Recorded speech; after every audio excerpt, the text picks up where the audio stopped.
Alors, je reviens sur scène pour remettre dans le contexte, puisque à partir de maintenant, la présentation va être filmée. Donc, je représente nos invités. Moi, je suis Gilles Davidovitch, le vice-président de la Société astronomique de France. Et nous avons aujourd'hui comme invité pour cette projection débat quatre personnalités qui sont des experts de l'ours ou de la physiologie des astronautes et des humains. Donc, je vais vous demander de venir me rejoindre. Donc, Fabrice Bertil, qui est biologiste, chercheur à l'Institut pluridisciplinaire Hubert Curien à Strasbourg. Bonjour Fabrice. Bonjour. Merci et bravo. Bravo pour oser aller taquiner l'ours dans son sommeil. Étienne Lefay, que vous pouvez applaudir également, qui est lui aussi biologiste, mais directeur de recherche à l'INRAE. Bienvenue. Et bravo aussi, le compliment vaut pour vous aussi, puisqu'il faut quand même être gonflé, si vous me permettez l'expression, pour aller réveiller un ours qui dort. Guillemette Gauquelin-Corche, que vous pouvez applaudir aussi, qui est responsable, docteur en médecine spatiale et responsable des sciences de la vie au CNES, le Centre national d'études spatiales. Alors vous réveillez plutôt les astronautes. Oui. On va en reparler, que les ours, mais bon, parfois c'est moins effrayant. Allez-y, prenez les micros. Et puis enfin, mon ami Rémi Marion, qui est le réalisateur de ce documentaire, parmi bien d'autres, que vous pouvez applaudir, qui est un célèbre photographe animalier et naturaliste. On se connaît depuis bientôt 25 ans avec Rémi. Et donc, c'est lui qui a produit, qui a réalisé ce film. Et puis son fils, on va mentionner quand même le droniste de la famille, Guillaume Marion, qui a fait les extraordinaires vues en drone de toute cette aventure. Alors merci à tous les quatre de nous rejoindre aujourd'hui. J'ai plein de questions. Je suis sûr que le public va avoir aussi beaucoup de questions, donc on va pouvoir échanger tous ensemble. On va commencer d'abord par Rémi. Est-ce que tu peux nous remettre un petit peu dans le contexte ? Bon, toi, tu es un spécialiste des milieux polaires, un naturaliste, je l'ai dit. Tu fais beaucoup de photos, beaucoup de vidéos. Est-ce que tu peux nous remettre dans le contexte de ce film documentaire qui a 5 ans maintenant, en fait ? Oui, en fait, moi, je taquine les ours, comme tu le disais, depuis bientôt 35 ans maintenant, surtout les ours polaires, beaucoup les ours bruns aussi. Donc, il y a des images qui ont été faites dans ce film, qui sont de mes archives, hein, donc faites au Kamchatka et en Finlande en particulier, d'autres en Alaska aussi, donc qui ont servi de base naturaliste au film. Mais en fait, c'est en voyant une vidéo que Fabrice avait faite pour la Cité des Sciences, d'ailleurs, une petite vidéo de, je crois, une dizaine de minutes, qui m'avait intrigué donc sur les débuts des études, c'était déjà il y a quelques années. Hein. Et puis j'ai pris contact avec Yvon Lemao, qui est un spécialiste des régions polaires et qui est l'ancien patron, on va dire, de Fabrice, et qui nous a mis en relation. Et voilà, et donc Fabrice m'a dit, bah ouais, moi, nous on fait ça en France, mais il y en a d'autres dans d'autres pays, et il y a un programme de recherche en Suède. Et ce programme n'avait jamais été filmé. Parce que c'est vrai qu'on pourra peut-être en parler aussi, c'est peut-être un peu délicat aussi d'aller taquiner les ours, de les réveiller, et de les analyser. Et donc l'équipe n'avait jamais ouvert, je dirais, une équipe de tournage. Et puis moi j'ai fait un petit peu valoir mes années avec les ours pour pousser un petit peu la porte. Et ce qui fait que on a pu faire ce film et on est vraiment très très content parce que on continue à le projeter régulièrement avec Étienne, avec Fabrice. On tourne un petit peu partout avec ce film parce que au-delà même du film qui a été projeté sur Arte il y a déjà 5 ans, comme tu le disais, il a une vie aussi et c'est fantastique de faire un documentaire qui en plus a une vie pédagogique et puis qui continue à vivre comme aujourd'hui. Et ça, c'est génial d'avoir fait un film qui n'est pas simplement pour les quelques centaines de milliers de personnes. Et il est projeté aussi dans le monde entier. Je crois qu'il a été projeté dans 20 ou 25 pays maintenant. Mais voilà, donc c'est une très très belle aventure audiovisuelle, mais aussi humaine. Et ça, c'était vraiment très très important, quoi. Oui, les images sont absolument remarquables. Et puis on comprend aussi qu'il y a toute une continuité, en fait, évidemment, année après année, probablement. Alors, peut-être, on va aller de sujet en sujet, parce que c'est extrêmement vaste. En fait, l'ensemble, finalement, de ces sujets sont très vastes, des astronautes jusqu'aux hommes et aux femmes de la rue, en fait, que nous sommes tous, et qui nous sommes tous potentiellement confrontés à ces sujets de santé et de physiologie humaine et animale, puisque nous sommes aussi des animaux. On a tous potentiellement des problèmes cardiaques, osseux, musculaires. On va voir un petit peu tout ça ensemble. Alors, ça fait 5 ans, en fait. Et Étienne, j'ai envie de vous poser tout de suite la première question, parce que vous terminez Vous terminez sur une note extraordinaire, évidemment. On sait que le sang, en fait, et que le sang est une matière très complexe, le sang humain, mais aussi, donc là, on découvre que le sang animal, notamment le sang de l'ours peut être aussi extrêmement complexe, avec ce fameux plasma, qui semble être une piste extraordinaire parmi d'autres, sûrement à explorer. Il y a peut-être la piste génétique, on y reviendra, il y a sûrement plein d'autres facteurs. Est-ce qu'en 5 ans, vous avez réussi à trouver cette petite partie dans le plasma qui serait un peu l'ingrédient miracle? Alors, en 5 ans, il s'est passé des choses. Notamment, on a eu une épidémie mondiale. Juste pour mettre en contexte, la recherche scientifique s'est beaucoup intéressée à d'autres problématiques, et à juste titre d'ailleurs que la nôtre. Les voyages internationaux ont été arrêtés.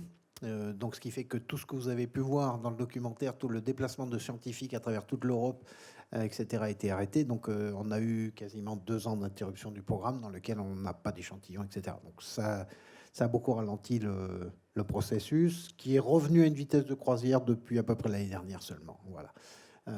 C'est beaucoup de... Voilà. Pour répondre à votre question sur qu'est-ce qu'il y a dans le sang de l'ours en hiver qui agit, on est toujours sur la question. On a plus de pistes que ce qu'on avait à l'époque. On a plus d'idées. On continue à fouiller, mais ça reste encore très compliqué. Encore mystérieux. Et encore mystérieux. D'accord. Extraordinaire. C'est vraiment incroyable. Cette histoire, effectivement, est finalement un peu exaltante. On a été assez surpris. En fait, c'était un peu un pari, l'histoire de se dire, est-ce que ce qu'il y a dans le sérum d'ours, ça peut passer la barrière des espèces et avoir un effet sur une autre espèce? Donc le fait que ça a un effet bénéfique, ça a été une vraie découverte, et c'est ça qui est porteur d'espoir. Ça veut dire qu'on peut potentiellement découvrir des mécanismes qui peuvent fonctionner. Écoutez, je ne sais pas si vous allez mériter tout de suite le prix Nobel de médecine, mais en tout cas, ça pourrait être extraordinaire. Alors justement, passons, parce qu'on est là aussi pour parler des astronautes qui sont un petit échantillon d'humains. Alors moi, j'ai quand même tendance à dire et à croire, à penser, pour connaître nos 10 astronautes français notamment, et les côtoyer un certain nombre assez régulièrement, qui sont un peu particuliers quand même. C'est pas tout à fait monsieur et madame de la rue. Pour être très honnête, ils sont quand même très particuliers. Guillemette, est-ce qu'on peut se projeter et d'abord, avant de penser à endormir les astronautes pour des voyages lointains qui restent encore un peu soit de l'anticipation, soit carrément de la science-fiction, simplement déjà tester ce genre de sérum, pourquoi pas, sur un astronaute tel qu'un Thomas Pesquet, parce que vous avez, comme je l'ai dit tout à l'heure, encadré les sciences de la vie des 10 astronautes depuis Jean-Loup Chrétien en 1982 jusqu'à Thomas très récemment pour le CNES. Est-ce que ce sont des cobayes déjà? Est-ce qu'on pourrait imaginer tester ce genre de sérum de molécules sanguines sur un astronaute pour voir si ça a un effet ou pas sur sa physiologie? Non, je pense que pour l'instant, on n'en est pas encore à tester sur l'homme entier, on va dire, ce genre de technique. Effectivement, vous dites qu'un astronaute, c'est quelqu'un d'un peu particulier. Mais est-ce que c'est bon, justement, qu'il soit si particulier que ça? Parce qu'en fait, on se rend compte que plus vous êtes entraîné et plus vous désentraînez en étant dans l'espace. Et en fait, effectivement, ces astronautes sont des gens très entraînés. On se rend compte que quelqu'un qui n'est pas grand sportif subira moins d'effets sur son corps s'il reste alité pendant longtemps que quelqu'un qui est un grand sportif. Il perdra moins de masse musculaire n'étant pas un grand sportif. Donc, est-ce que les astronautes, c'est une bonne population? C'est pas sûr. Effectivement, c'est le problème des astronautes. Ils sont sédentaires et ils sont totalement sans aucun exercice musculaire. Simplement 2 heures par jour de vélo, c'est comme si vous restiez couché pendant 22 heures par jour. Donc, effectivement, le problème des astronautes. Mais en fait, l'astronaute, c'est un peu particulier. C'est un corps qui vieillit très vite, mais c'est réversible, en fait. C'est-à-dire que tous les problèmes physiologiques qu'ont les astronautes dans l'espace reviennent à la valeur normale au bout de 6 mois à 1 an après le vol. Alors justement, pour les os, un peu moins vite, mais pour le reste, c'est à peu près 6 mois. Justement, alors, moi, je m'intéresse depuis très longtemps au sein de la Société astronomique de France avec toutes nos commissions. On a une commission astronautique et technique spatiale. Est-ce que vous pouvez nous rappeler j'ai la liste, mais est-ce que vous pouvez nous rappeler justement des modifications physiologiques qu'un astronaute, disons pour un séjour de longue durée, hein, pas une semaine ou 2 semaines, mais plutôt 6 mois, subit en fait dans son corps, et effectivement lesquelles sont réversibles complètement, et puis lesquelles ont peut-être quelques séquelles.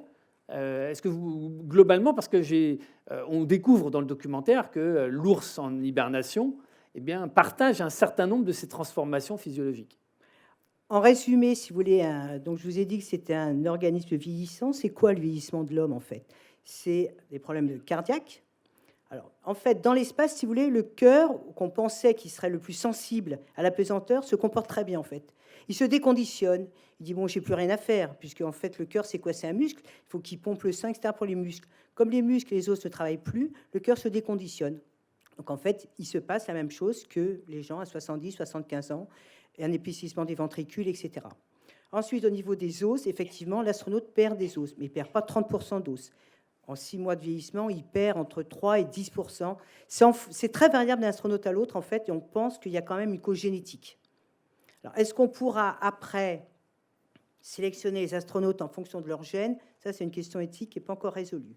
Il y a quand même beaucoup de problèmes physiologiques qui sont liés aux gènes, en fait, aux gènes que vous avez au départ. Donc, ils perdent également des muscles. Ils ont une modification métabolique, exactement comme vous, quand vous ne faites pas de sport, quand vous restez au lit, etc. C'est quoi? C'est le diabète, etc. Donc, en fait, l'astronaute qui monte dans la station, 6 mois après, il a ce qu'on va dire un tout petit début de diabète. Mais c'est réversible. Pourquoi? Parce qu'en fait, on le traite immédiatement au retour. Il refait des exercices, etc. Quand vous êtes diabétique, vous allez voir le médecin au bout de 10 ans, donc c'est déjà bien installé, donc vous avez quand même beaucoup plus de mal à vous y reprendre. Il y a quelques problèmes immunologiques. Oui, on considère que les astronautes ont plus facilement des infections dans la station et au retour au sol. Voilà, en gros, c'est ça les modifications physiologiques. Alors, quelles sont celles qui sont réversibles et celles qui ne le sont pas? En fait, le cœur se remet assez rapidement de ces modifications.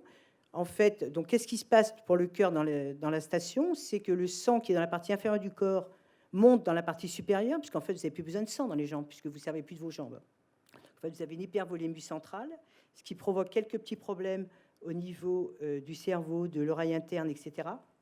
Et quand vous redescendez, ce sang redescend immédiatement dans la partie inférieure du corps, ce qui vous provoque une hypotension orthostatique. Comme les personnes âgées, quand vous vous levez le matin très rapidement, vous avez la tête qui tourne un petit peu, c'est simplement de l'hypotension orthostatique. Donc l'astronaute a exactement la même chose. Au niveau osseux, c'est beaucoup plus compliqué en fait, parce qu'on s'est rendu compte, on fait des études pour un vol de 6 mois, 1 an après le vol, on s'est rendu compte que tout l'os n'avait pas récupéré. L'astronaute n'a pas récupéré tous ses os. Donc actuellement, on est en train de faire des études entre 18 mois et 2 ans après le vol. Et même après 18 mois, il n'a pas complètement récupéré ses os. Donc en fait, c'est quelqu'un qui a un état osseux fragile, on va dire, plus facilement des calculs rénaux, plus facilement des chutes, etc., quand il revient sur Terre. Moi, je pense que, honnêtement, les vols de très longue durée, les problèmes, par exemple pour Mars, pour la Lune, etc., ce sera les os, la psycho et les radiations. Mais l'os, n'est pas encore résolu, donc on leur donne des biphosphonates, on leur donne plein de choses, mais pour l'instant, c'est pas encore résolu. C'est pour ça qu'on fait beaucoup d'expériences au sol, en fait, en alitant les gens pour pouvoir voir la progression des maladies. Alors Fabrice, du coup, quand on regarde ce tableau clinique, on va dire, de l'astronaute longue durée, eh bien, l'ours, il coche beaucoup quasiment, enfin, en tout cas, toutes les fonctions physiologiques majeures. Bah oui, finalement, bonjour à tous.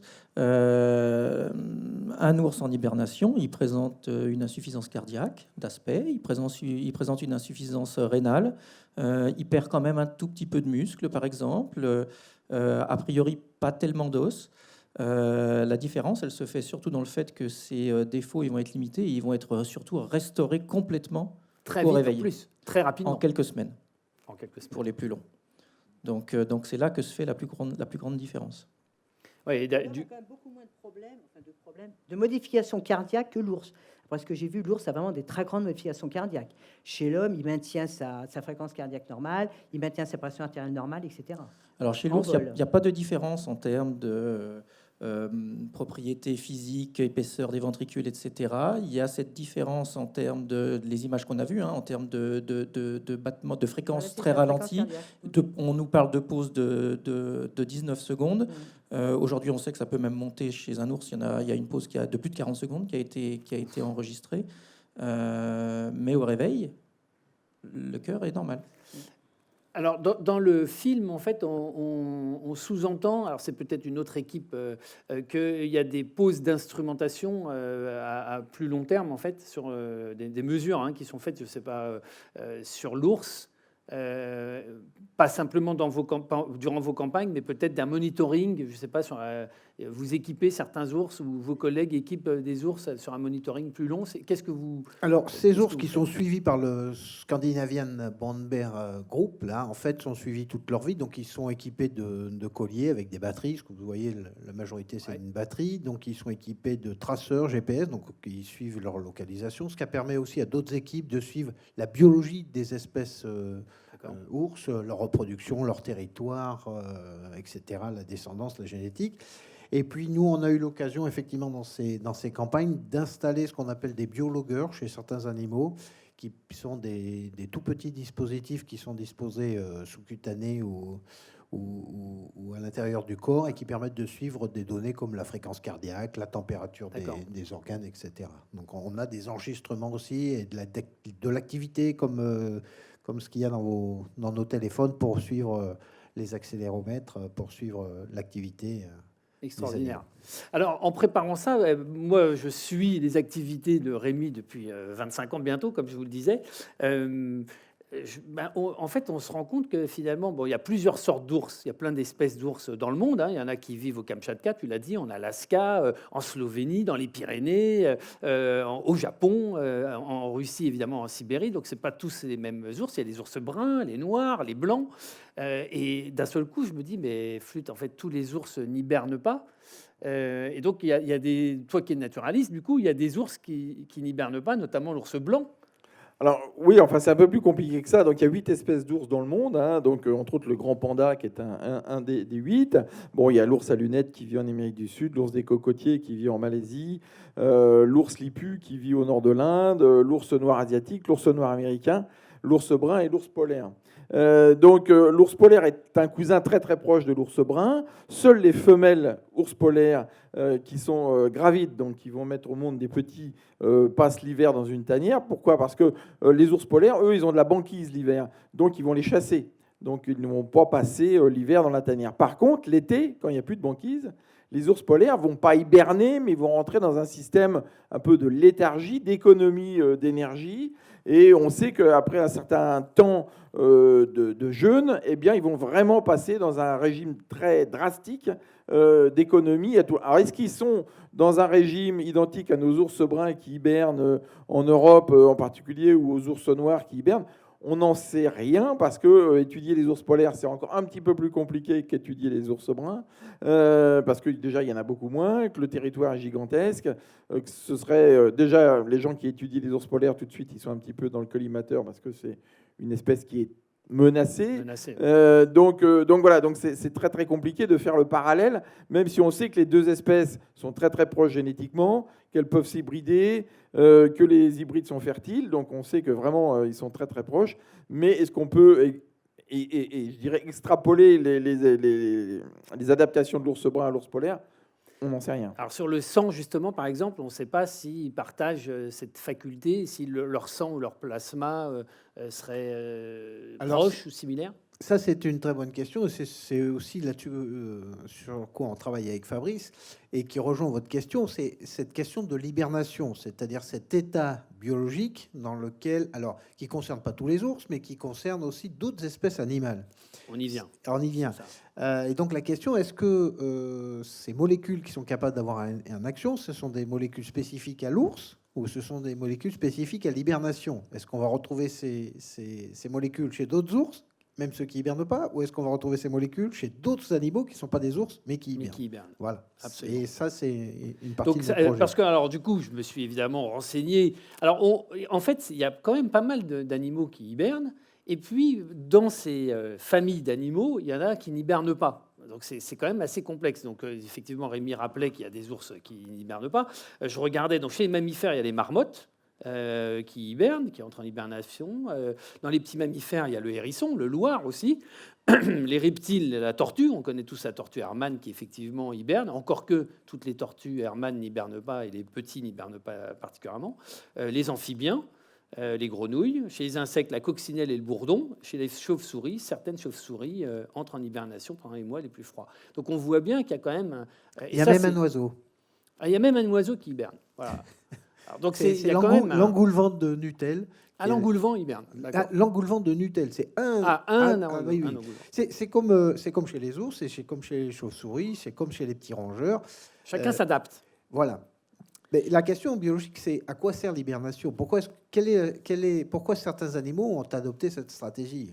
En fait, on peut imaginer que c'est en réponse à un manque de substrat, notamment de nourriture. Quand vous faites face à une situation pendant plusieurs mois dans laquelle il n'y a pas de nourriture, parmi les stratégies que la nature a trouvées, la première, c'est la migration. C'est les animaux qui vont changer de territoire. Ou alors, vous avez une possibilité, c'est d'hiberner. Et ça peut concerner certaines espèces à l'intérieur même d'une même famille animale. Et pas d'autres, qui ont choisi d'autres stratégies. Alors pourquoi ces questions-là? Ben, évidemment, quand on parle à nouveau soit des astronautes, soit encore plus loin, parce qu'ici même on a déjà l'année dernière et les années précédentes beaucoup parlé d'exobiologie, d'essayer de travailler sur la recherche de la vie ailleurs que dans le système solaire, parce qu'on maintenant on sait qu'a priori dans le système solaire cette recherche est plutôt vaine, mais ailleurs pourquoi pas. On en parlait ici avec Nathalie Cabrol quand elle est venue en France, on en parlait avec Marcello Fucchignoni, enfin des spécialistes de l'Observatoire de Paris ou d'autres organismes scientifiques. On parle de plus en plus de cette notion en fait de coévolution.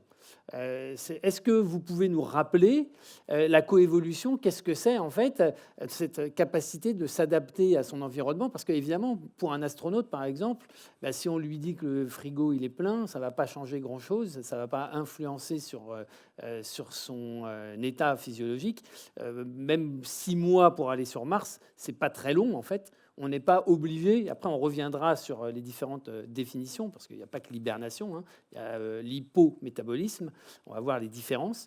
Est-ce que vous pouvez rappeler ce qu'est la coévolution d'un organisme vivant avec son environnement et pourquoi la vie, est-ce qu'on sait pourquoi la vie s'adapte comme ça finalement parfois à un écosystème plutôt hostile, quoi?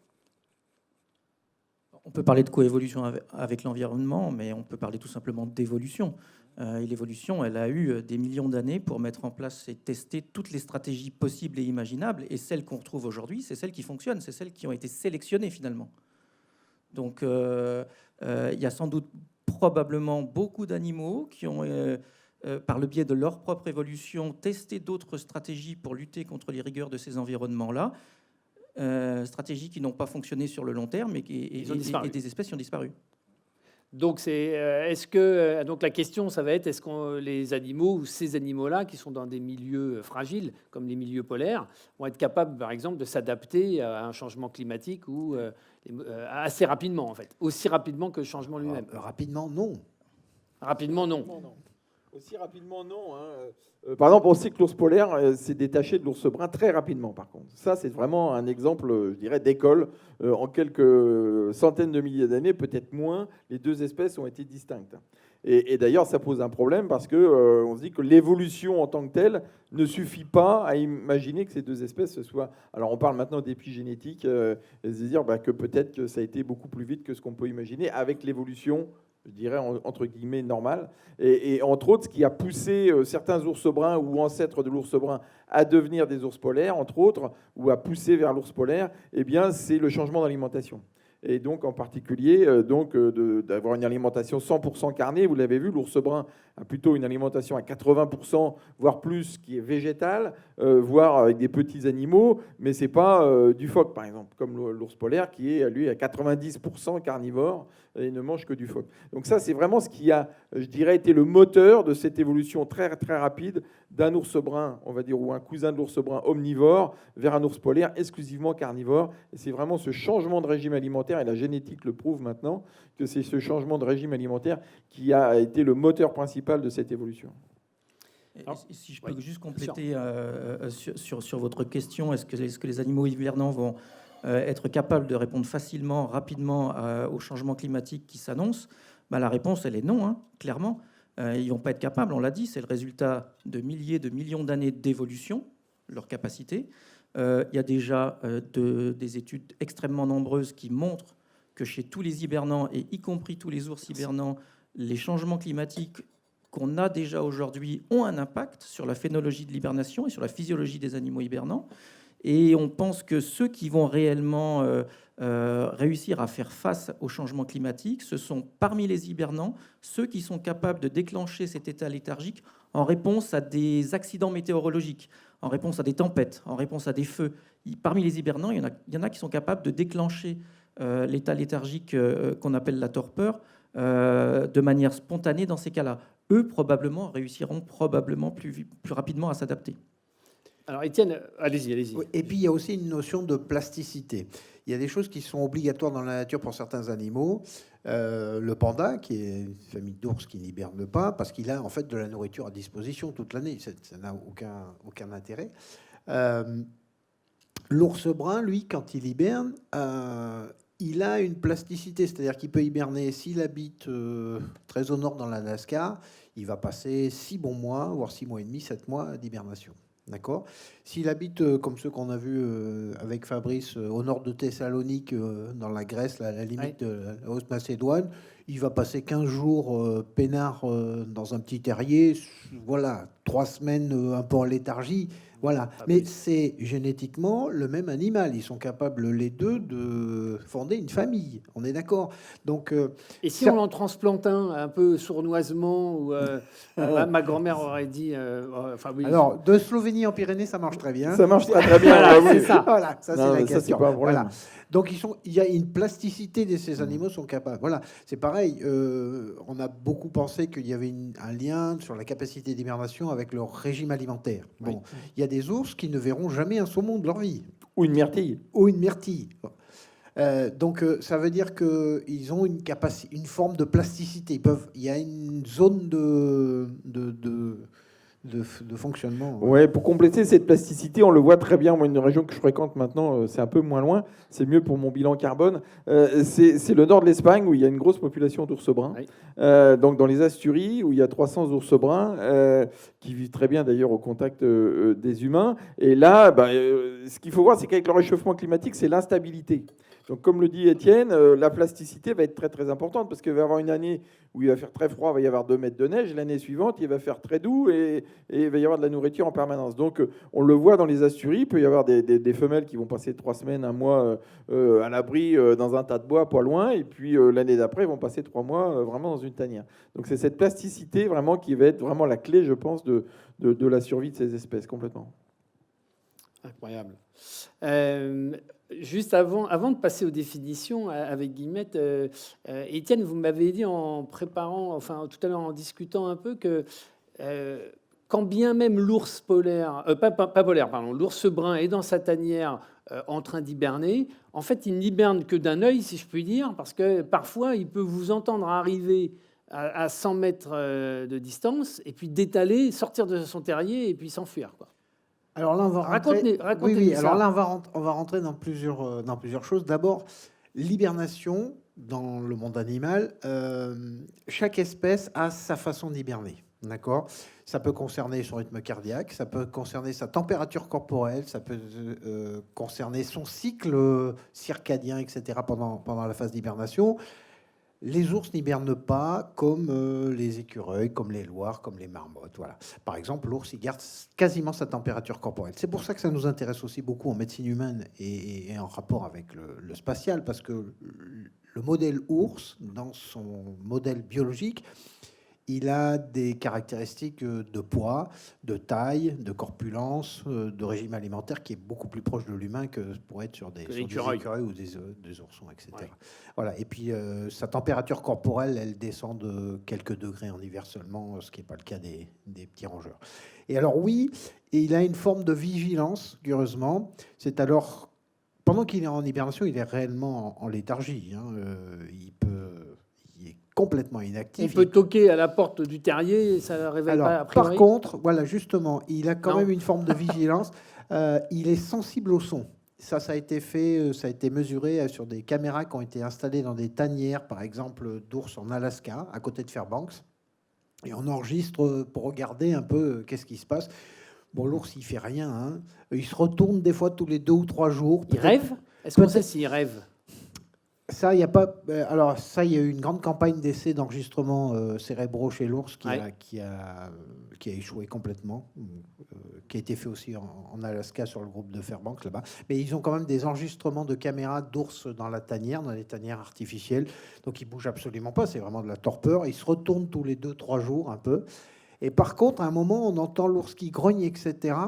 Et quand on couple ça avec la bande sonore, en fait, c'est au passage du Nouvel An, sur la ville de Fairbanks à côté, on entend les pétards Les feux d'artifice. de feux Ça le d'artifice. gêne. Et il grogne, il bouge un peu. Donc, il entend le son. Incroyable. Et donc, il est sensible à ça. Et nous, quand on va sur place, si effectivement, vous avez vu dans le film, c'est une année où il y avait pas mal de neige, donc on peut arriver de façon discrète et sans faire de bruit. Vous avez vu que personne ne parle, on évite les bruits au maximum. Si c'est une année où il y a très peu de neige, où la couverture au-dessus de la tanière est quasiment nulle, ils ont presque la truffe à l'air, on arrive à 30, 40 mètres, 50 mètres, ils entendent des bruits, ils entendent les sacrists, et ils partent en détalant. Rémi, je sais que toi, tu es rentré dans les tanières d'ours. Alors, je sais pas si c'était là ou pas. C'est quelle profondeur, à peu près, une tanière? Bon, c'est pas très profond. Les tanières d'ours brun, c'est pas très très profond. Hein. C'est vraiment un petit terrier.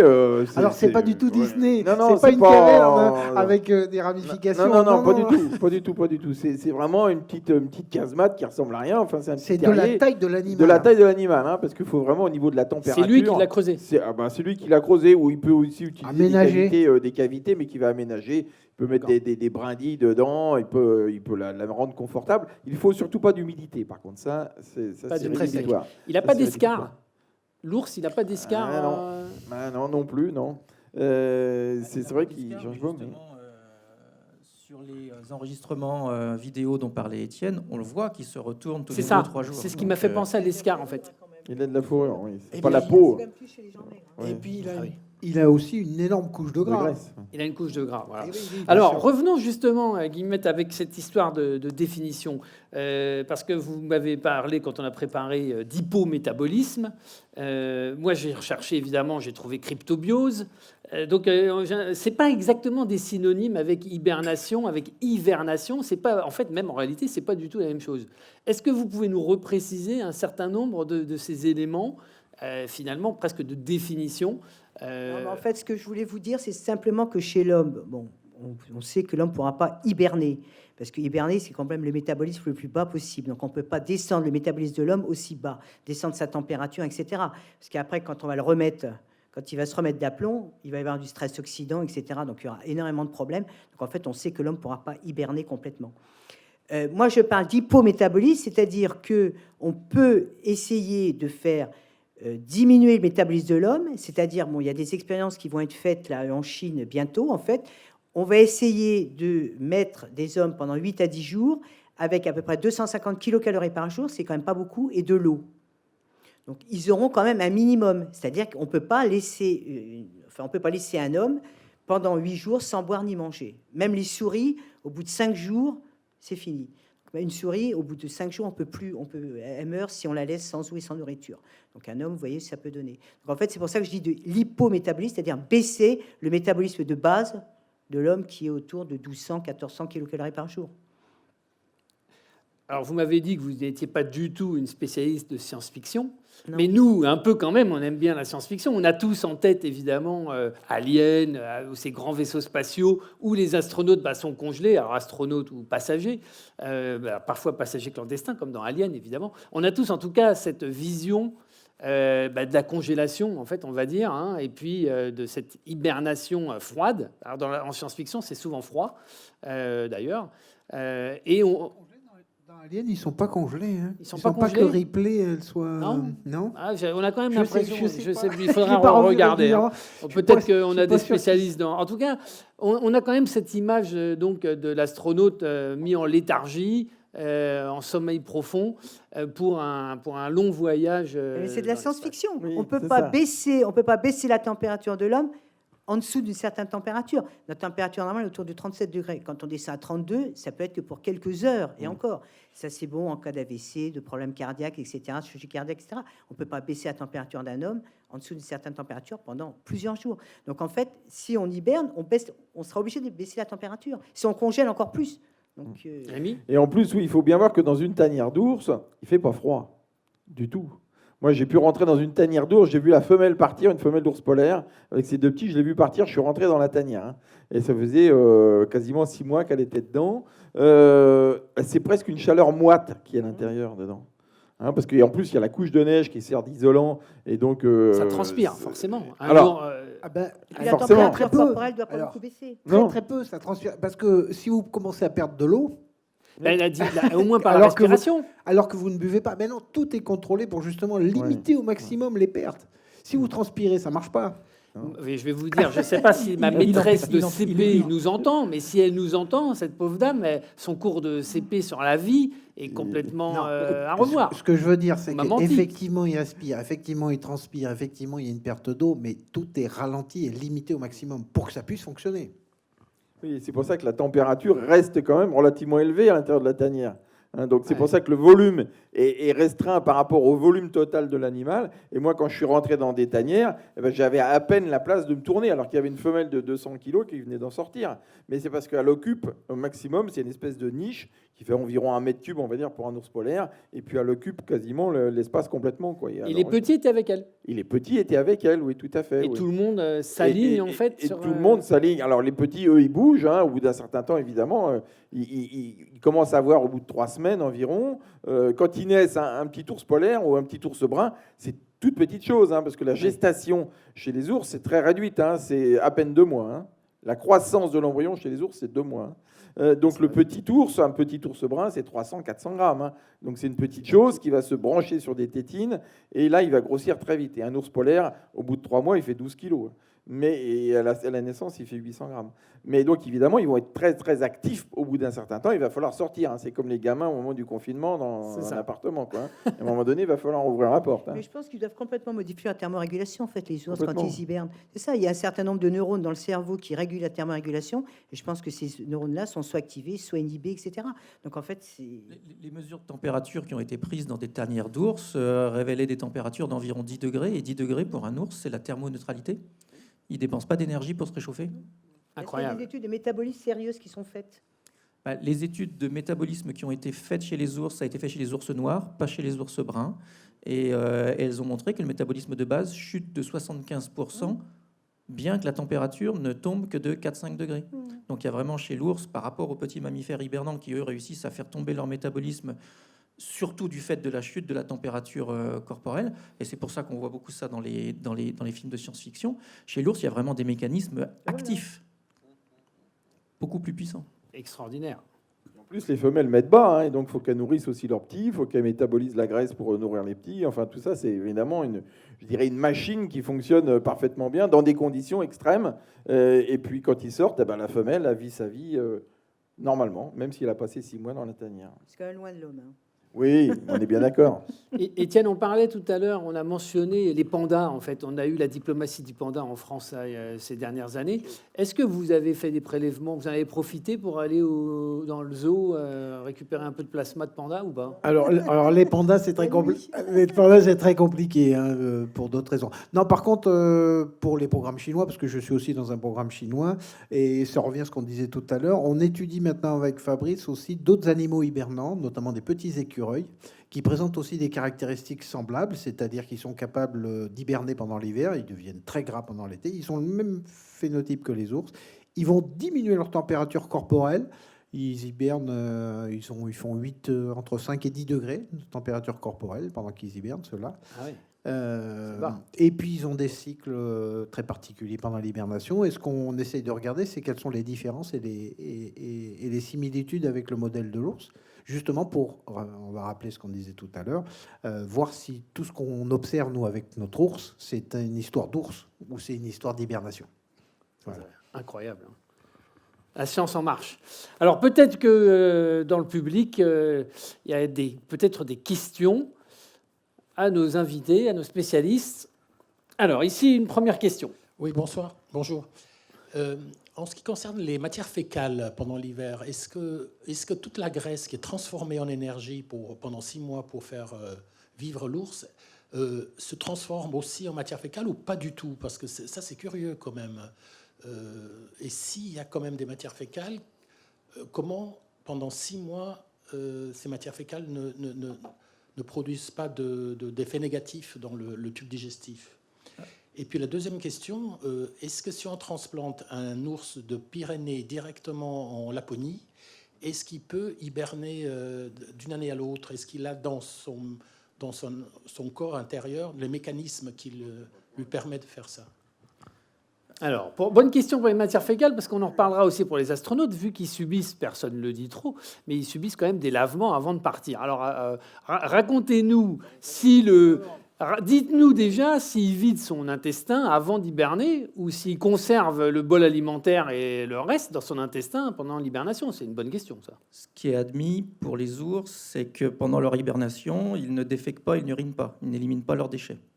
Il n'y a rien qui rentre, il n'y a rien qui sort. Non, d'accord, mais alors du coup, le dernier bol alimentaire... On retrouve quand même, parfois, soit des fesses dans la tanière, soit des fesses à l'intérieur de l'animal pendant l'hiver. Parce que tout est ralenti. Au niveau intestinal, tout s'arrête aussi. D'accord. Donc, s'il y a production en cours avant que l'animal soit vraiment tombé au bottom de son état léthargique, Ouais. La matière fécale va rester présente dans l'animal. D'accord. Mais plus rien ne bouge. Ok, c'est très clair. Ils arrêtent un peu de manger quelques semaines, quelques jours. Ils mangent très très peu. Et c'est-à-dire, c'est pas brutal. Alors, l'entrée en hibernation, c'est pas un jour l'ours se lève et il dit bon, ce soir c'est fini, je coupe le gaz, je ferme les clés et c'est fini. Ce sont des processus assez lents qui durent sur plusieurs semaines. Le rythme cardiaque, il va descendre progressivement. La température corporelle aussi, l'activité de l'animal pendant qu'il mange, etc. Et donc, les ours ont un bouchon fécal en fait, hein, et donc il va falloir qu'ils l'éliminent. Par contre, à la remise en service, comme je dis, il faut vider un peu la tuyauterie, quoi. Et donc on sait que quand ils sortent, ils ont un certain nombre de plantes qui vont leur permettre de purger leur système laxatif. Donc ils vont leur permettre ils broutent, et des herbes qui sont, et la nature, on va dire, est bien faite, qui vont être laxatives, et ça va être les premières plantes quasiment que les ours vont trouver à la sortie de leur la nature tanière, est quoi. très bien faite. Donc c'est ce qu'on appelle le P de l'ours dans les Pyrénées. Ouais. Et au niveau vraiment de la physiologie de l'intestin, en fait, il y a une atrophie des villosités, de tout ce qui sert à l'accumulation, à la captation des aliments, de ce qu'on mange. Donc tout ça est atrophié en hiver et il n'y a presque plus de villosité. Ça fonctionne plus. Les astronautes, eux, on les purge avant pour éviter des contaminations dans la station, par exemple. Ah non, on les purge avant. En fait, c'est pour le trajet entre la Terre et l'ISS. Puisque quand c'était dans le Soyouz ou même actuellement, si vous voulez, ils peuvent quand même difficilement aller aux toilettes. Donc en fait, on les purge avant pour ça, essentiellement. D'accord. Sinon, après, dans la station, c'est parfait. Alors la deuxième question de monsieur. Pardon.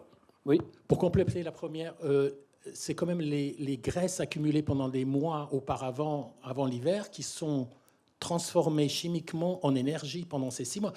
Elles ne produisent absolument aucune matière fécale. Alors, très peu c'est une transformation à 100% en énergie.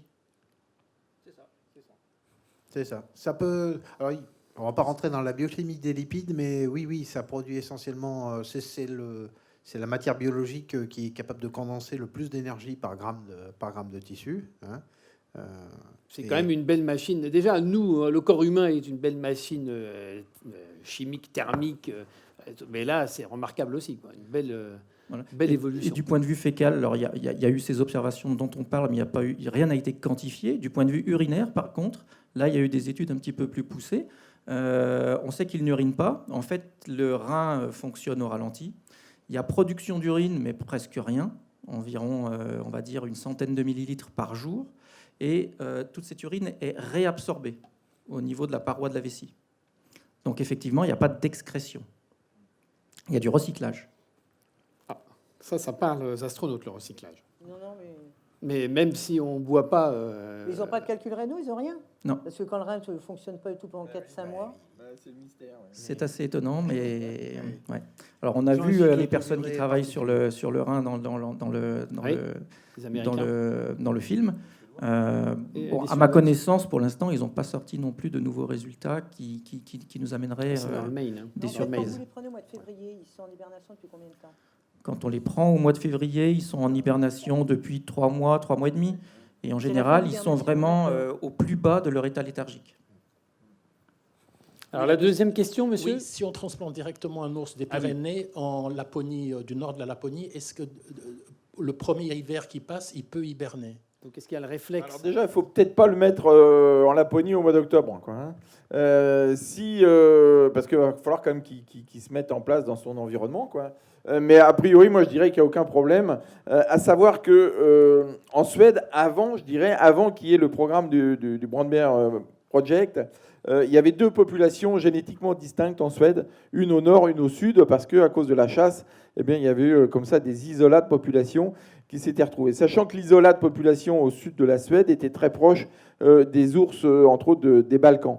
Donc on voit qu'il y a quand même des possibilités que les ours, eh bien, ils sont très proches, je dirais au moins en Europe occidentale, très proches. Et ce qui est intéressant avec les ours bruns, c'est qu'il y a une grande variabilité, quoi. Vous pouvez très bien avoir des petits ours bruns comme on a chez nous dans les Pyrénées, dans les Asturies, ou même en Suède. Hein, donc, et puis chez les ours bruns, la même espèce, hein, ils pourraient se reproduire ensemble. Bah, vous allez au Kamchatka ou en Alaska, là vous avez des ours qui font quasiment 4 fois la taille des ours que l'on a en Europe. Alors c'est aussi très très intéressant avec l'ours brun, justement de voir cette variabilité en fonction évidemment de ce qu'offre le milieu au niveau alimentaire, quoi. Les Russes n'ont jamais trouvé de... On n'a pas d'ours des cavernes congelés dans le permafrost sibérien, ça n'existe pas, ça? Alors, sur les ours des cavernes, si, il y a eu un ourson, d'ailleurs, je crois, il y a 2 ans, je crois, qui a été retrouvé intégralement en entier, quoi, hein, en Sibérie. Et alors, l'ours des cavernes est un sujet intéressant, je pense, parce que, justement, il a disparu il y a à peu près 10-15 000 ans, donc il n'y a pas très longtemps,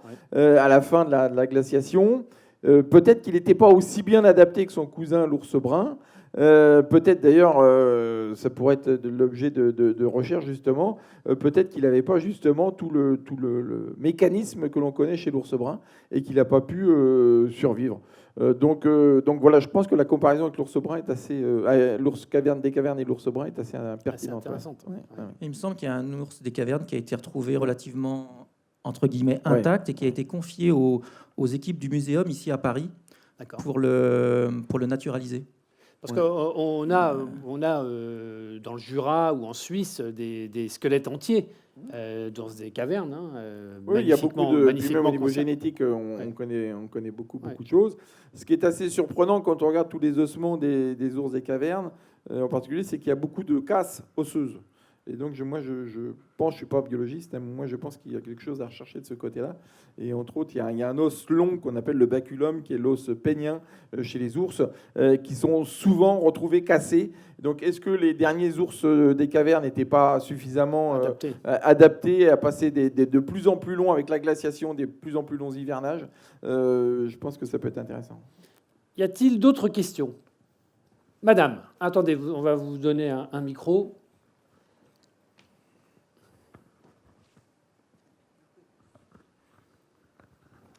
Merci, bonjour.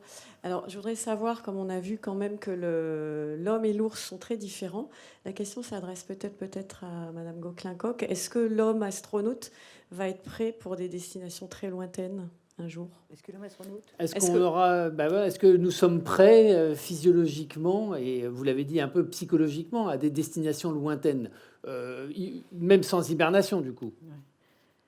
Alors c'est un sujet très intéressant sur lequel on travaille depuis de nombreuses années. Oui, non, mais je pense que l'homme ira sur Mars, pourra arriver à aller sur Mars d'ici 20 à 30 ans. Physiologiquement, je pense qu'il tiendra le coup. Il y a certainement, je vous ai dit tout à l'heure, le problème osseux qui n'est vraiment pas résolu.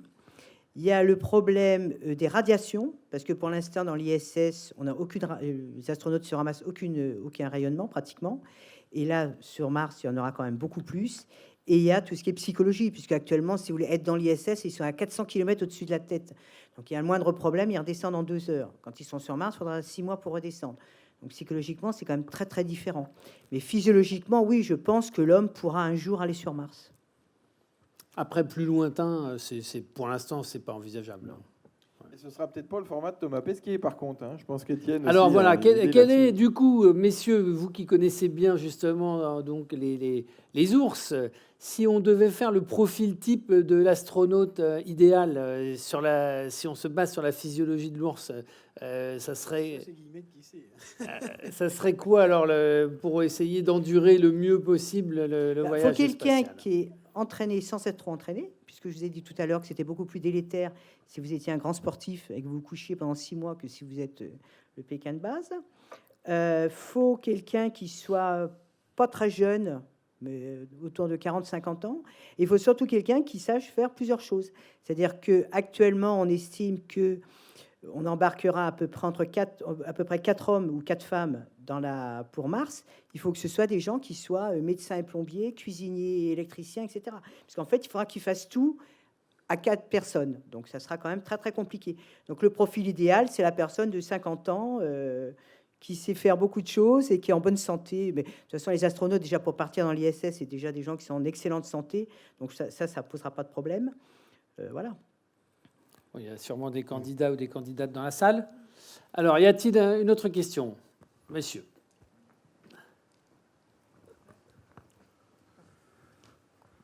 Alors, juste pour compléter ce que disait Guillemette, nous, il y a un paramètre qui nous intéresse beaucoup, c'est la notion de confinement. Parce que dans l'ISS, il y a encore un peu de mouvement, il y a encore un peu d'espace, mais c'est le problème du transfert. C'est-à-dire, sur la période, là, il n'y a pas grand-chose à faire. Et vous êtes confiné dans un petit espace. L'ISS aussi, mais dans la navette encore plus. Hein. Oui. Si on imagine un voyage pour Mars, ça risque d'être le cas. Donc là, si l'équipage est en sommeil, on peut imaginer que ça va dépenser moins d'énergie.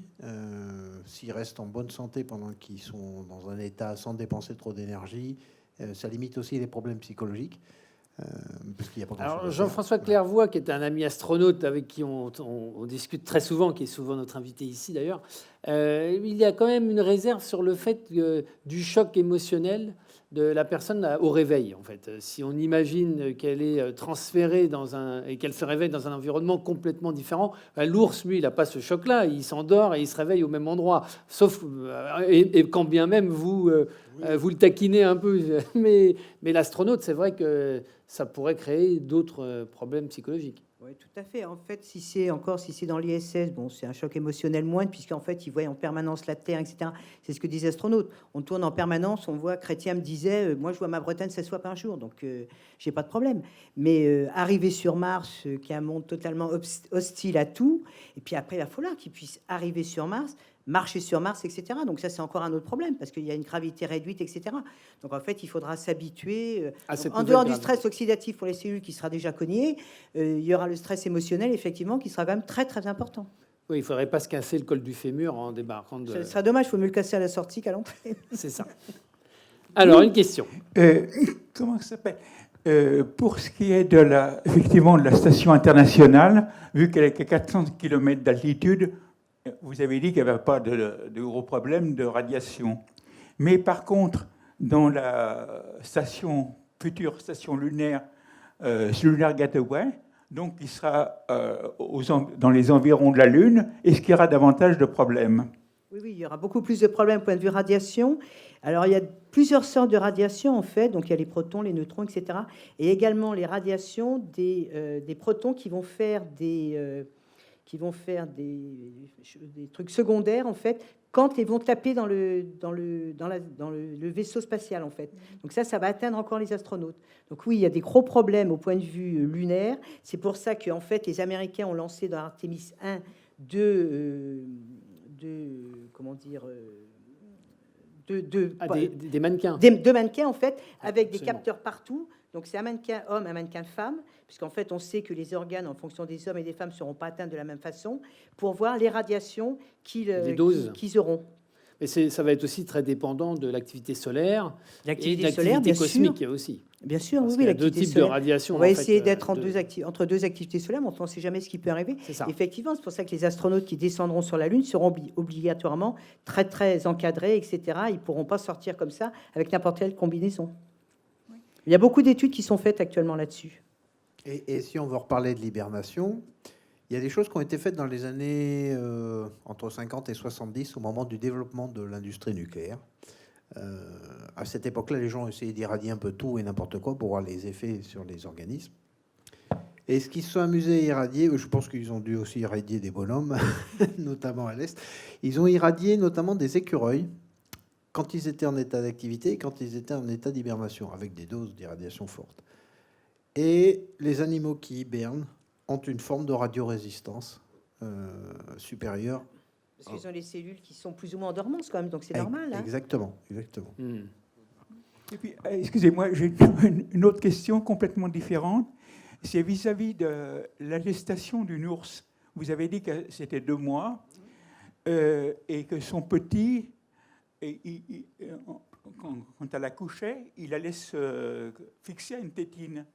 Et je voudrais savoir, est-ce qu'il y a un parallèle à faire avec les marsupiaux?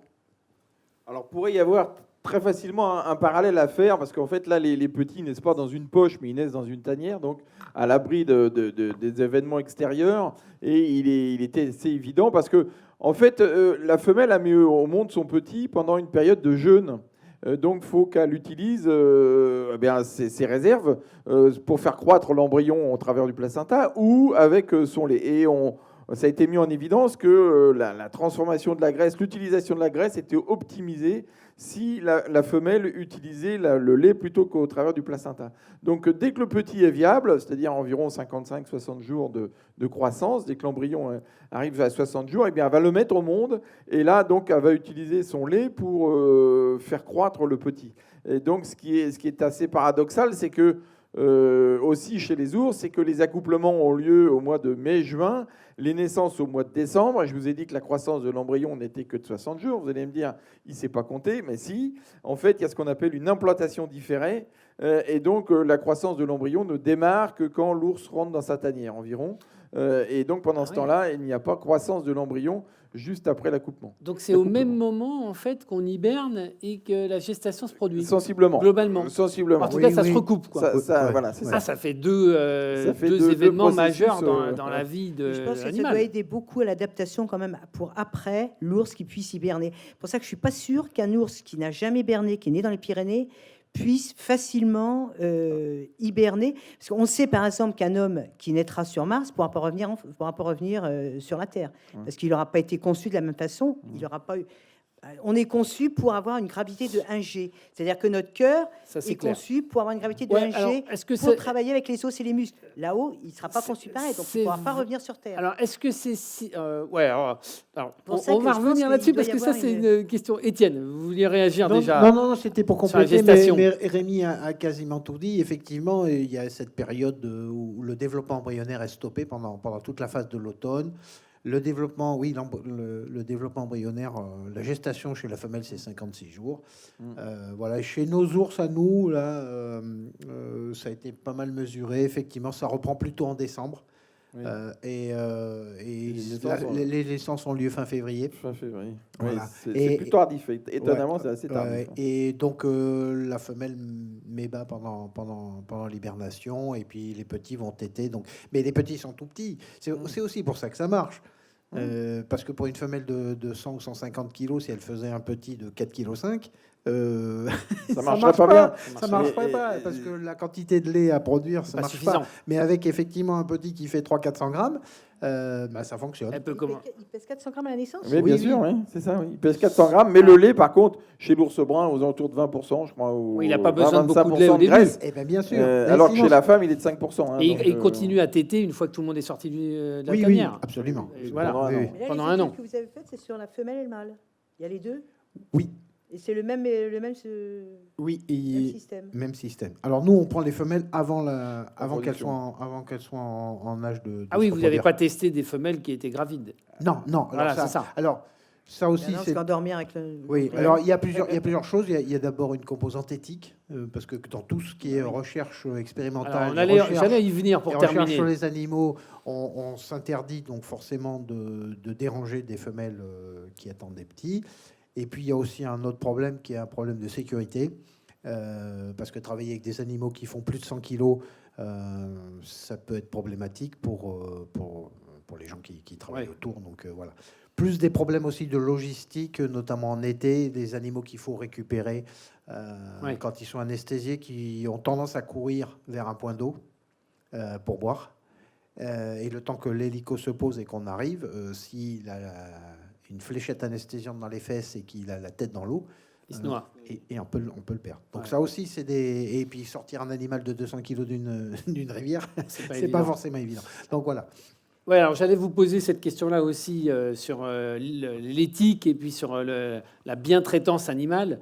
On voit dans le film que tout ça est très précautionneux. Rémi me disait en préparant qu'il préférait être traité par vos soins plutôt que dans certains hôpitaux.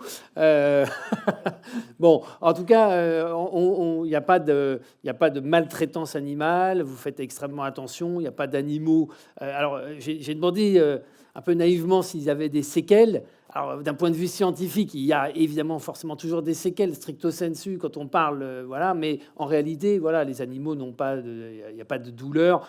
Vous faites des points de suture quand vous prélevez des muscles, de l'os, pas de l'os, mais des muscles, de la graisse, de la peau. Parce qu'à un moment, vous prélevez de la peau. C'est bien ça.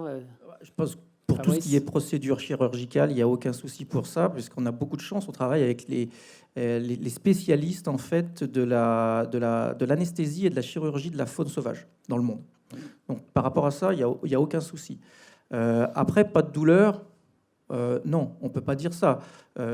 Quiconque a subi cicatrice. une petite biopsie musculaire, c'est douloureux, quoi qu'il arrive. Oui, mais la douleur est supportable. C'est toujours douloureux. Pour un homme, C'est supportable. ou pour Maintenant, une les femme, les ours se remettent très bien. Il n'y a pas eu de plainte. Il n'y a pas eu de plainte. Les ours se remettent très bien. Ils poursuivent leur hibernation. Il n'y a pas de différence en termes de longévité, maladie, défaut quelconque, pathologie quelconque.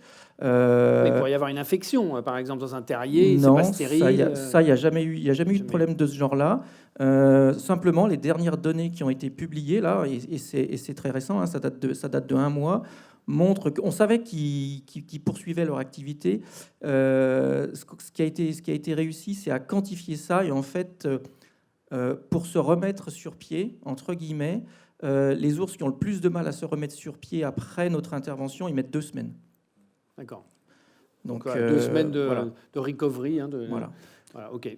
Et puis pour donner un cadre un peu plus général à cette histoire de l'expérimentation animale, nous les scientifiques, et c'est valable partout en Europe, à partir du moment où vous voulez travailler avec des animaux, il y a ce qu'on appelle un dépôt de dossier à un comité d'éthique, donc il peut être en France, en Suède, etc., et où des spécialistes, mais pas que, des gens des sociétés civiles, de la protection des animaux, des comités, donc se réunissent, examinent, nous on décrit en détail, Les point par procédures. point, tout ce qu'on va faire Les procédures. chez les animaux, et ça c'est validé, ça doit être validé avant par ces comités d'éthique, et c'est pareil pour les tests sur des médicaments chez les souris ou pour les procédures qu'on fait chez les animaux, avec aussi des points d'arrêt. Si par exemple il se passe ci, si l'animal fait ci, et ben on arrête.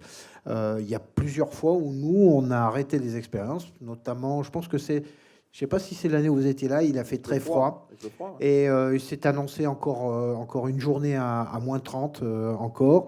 Et là, la décision a été prise. On ne dérange pas les animaux parce qu'il fait trop froid dehors. Voilà. Et donc, les programmes scientifiques s'arrêtent dès qu'il y a dépassement de ce qu'on avait prévu de faire chez l'animal. Voilà. Rémi.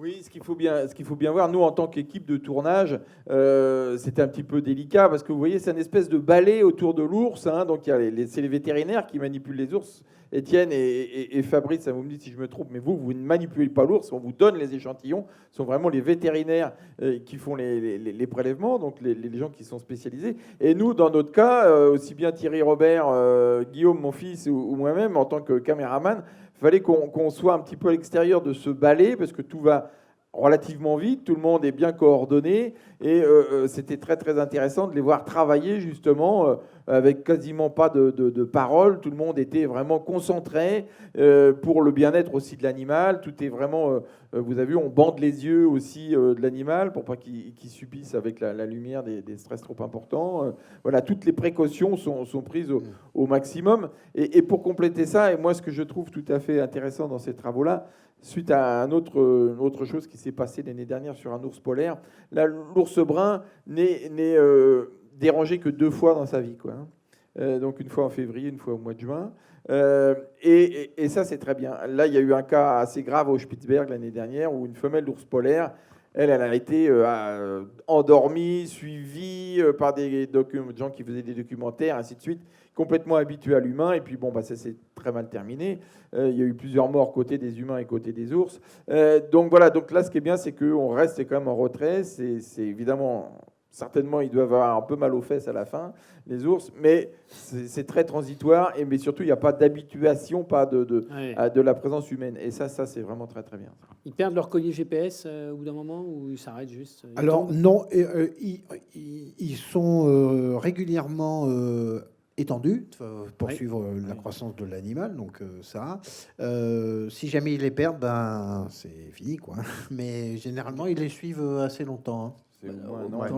Quand les animaux sont en croissance, ils sont suivis régulièrement pour que la taille du collier soit adaptée à leur morphologie. Et le réglage de la taille du collier, justement, doit permettre, bien sûr, que le collier tienne bien, que le collier ne blesse pas l'animal, mais que si, par hasard, un animal se coinçait dans une branche ou quoi que ce soit, il puisse, en se débattant, se retirer. D'accord, il se détache tout seul.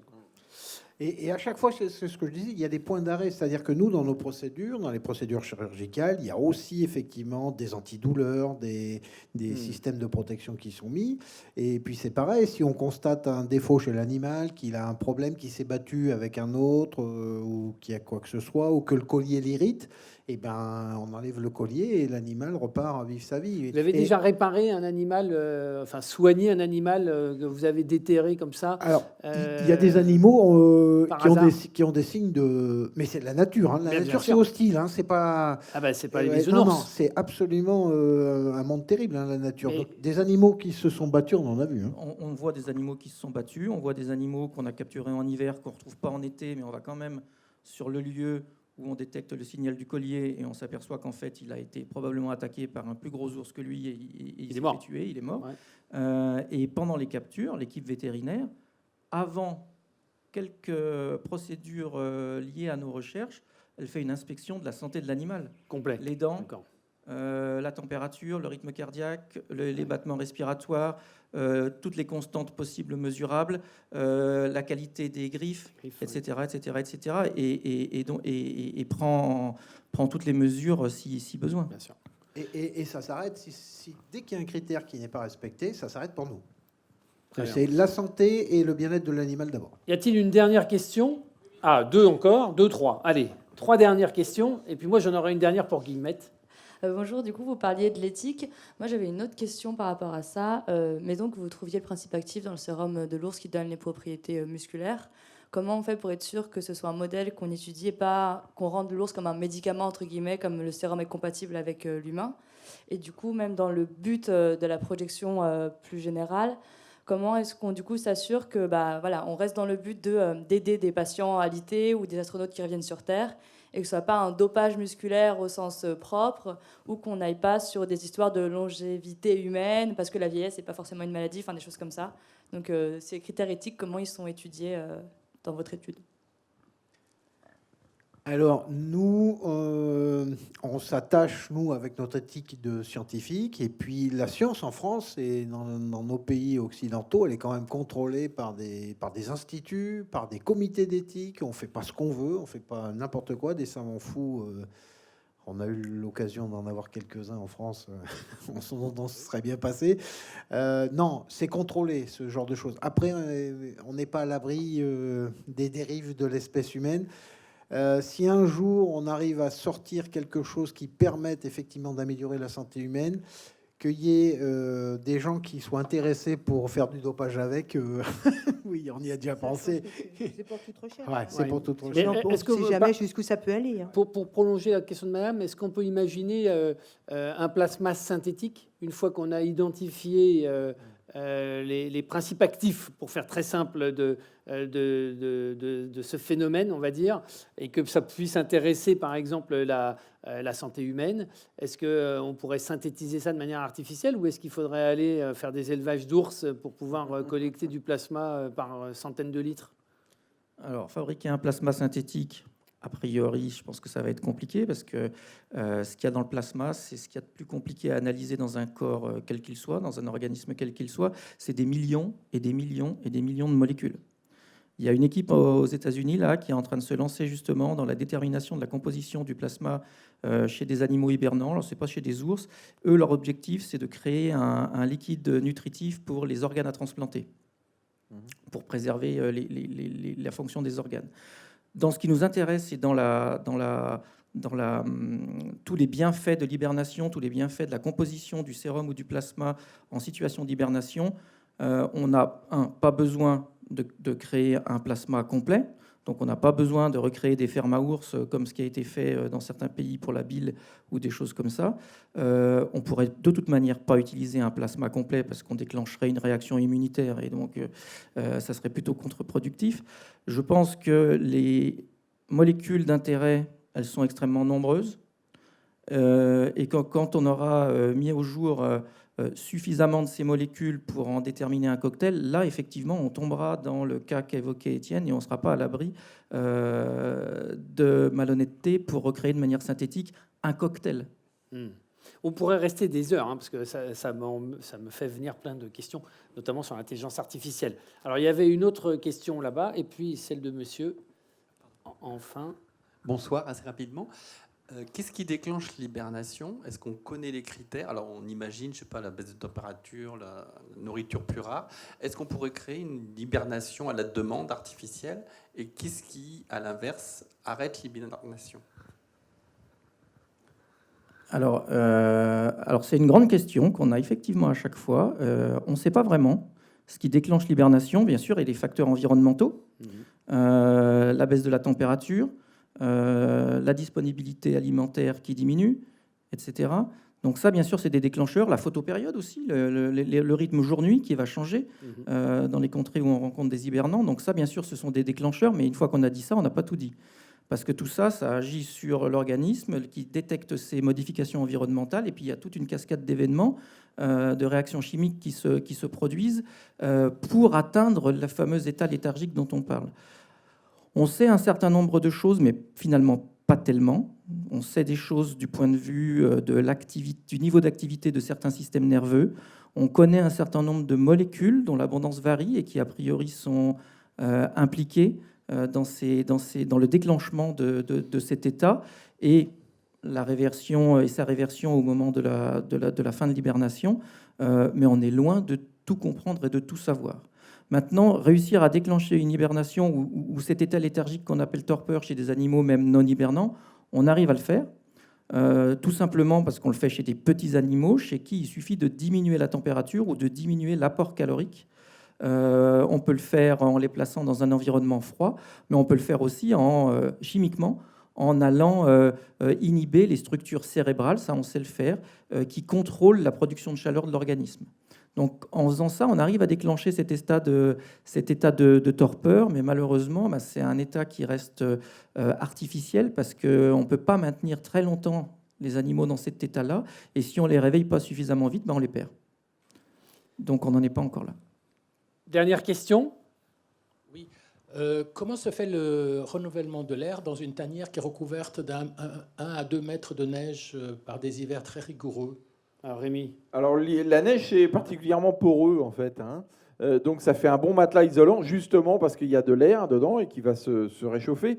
Plutôt le problème, c'est plutôt un autre problème au niveau du renouvellement de l'air. C'est que même s'il n'y a pas beaucoup de vapeur d'eau dans la respiration, malgré tout, entre autres chez les ours polaires, où là la tanière peut être complètement enneigée, eh bien vous avez de la condensation qui va geler et qui va faire une espèce de coque à l'intérieur de la tanière, et donc là empêcher justement la ventilation. Et on s'aperçoit, ça a été observé, que la femelle en fait va gratter cette coque, cette couche de glace qui se forme à l'intérieur de la tanière pour justement permettre la perméabilité de la neige. Sinon, elle risquerait l'asphyxie. Sinon, bah, évidemment, elle pourrait avoir une asphyxie, mais donc la femelle fait très très attention à ça. Et à partir d'un certain moment où les petits commencent à être très très actifs, la femelle peut commencer à ouvrir une petite cheminée aussi à l'intérieur du bouchon qui ferme sa tanière. Et grâce à cette petite cheminée, bah déjà, il y a de l'air froid qui rentre, donc ça va commencer à habituer les jeunes à l'air extérieur. Et puis donc, ça augmente la ventilation aussi.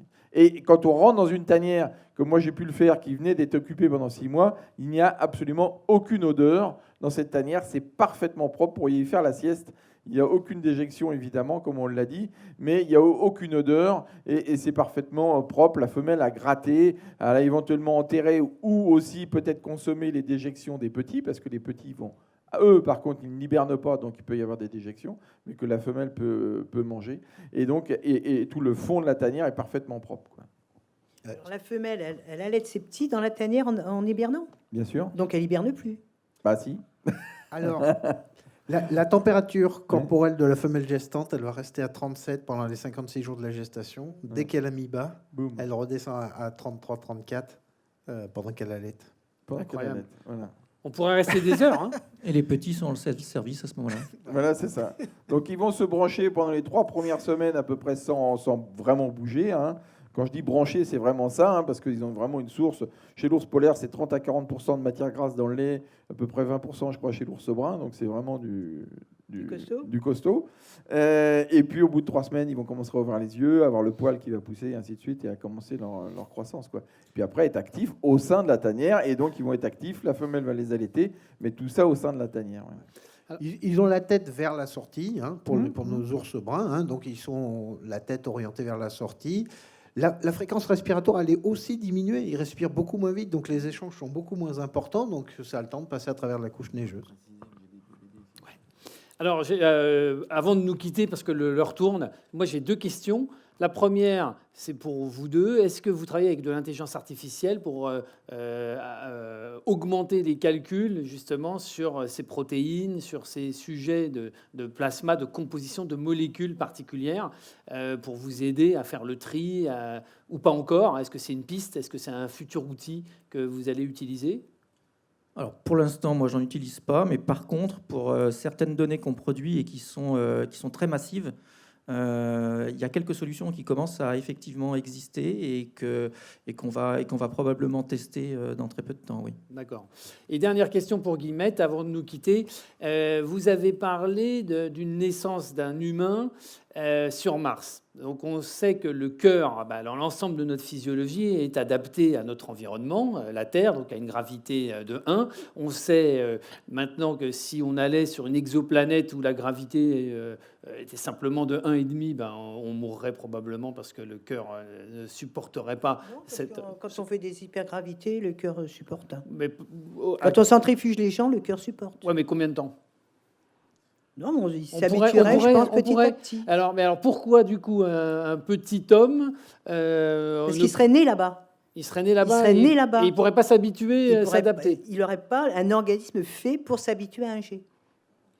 Alors qu'il aurait tout le patrimoine génétique de son père et de sa mère. C'est pas une question de patrimoine génétique, c'est une question... Le cœur est fait pour pomper, pour avoir un système de pompe, etc., pour s'occuper des os, etc.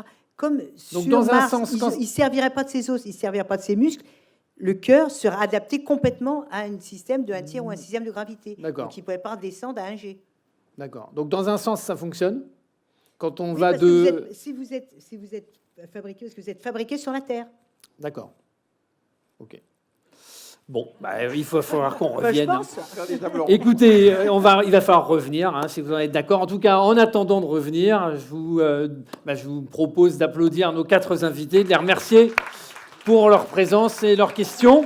Et avant de terminer complètement, donc leur actualité, eh bien, Rémi va sortir le 21 février précisément, un nouveau livre qui s'appelle L'ours polaire vagabond des glaces, aux éditions Actes Sud. Donc ça, c'est sortie nationale le 21 février. Je vous recommande ça. Donc l'ours polaire vagabond des glaces. Guillemette a sorti il y a 2 ans déjà L'humain et l'espace.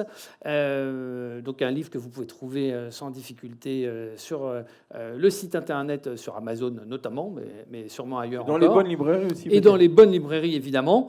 Et puis, si ça vous intéresse, Rémi a le DVD, a quelques exemplaires du DVD Fort comme un ours à vendre avec lui, si vous souhaitez en acheter un tout de suite maintenant, avec peut-être une dédicace derrière, d'ailleurs.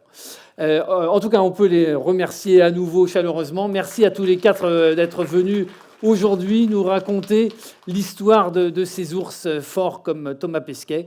Presque. Ou Merci presque. Gilles. Merci à vous. Gilles. À très bientôt. Et merci à la régie et à mes amis de la régie de la Cité, du Collège de la Cité des Sciences, que je remercie infiniment.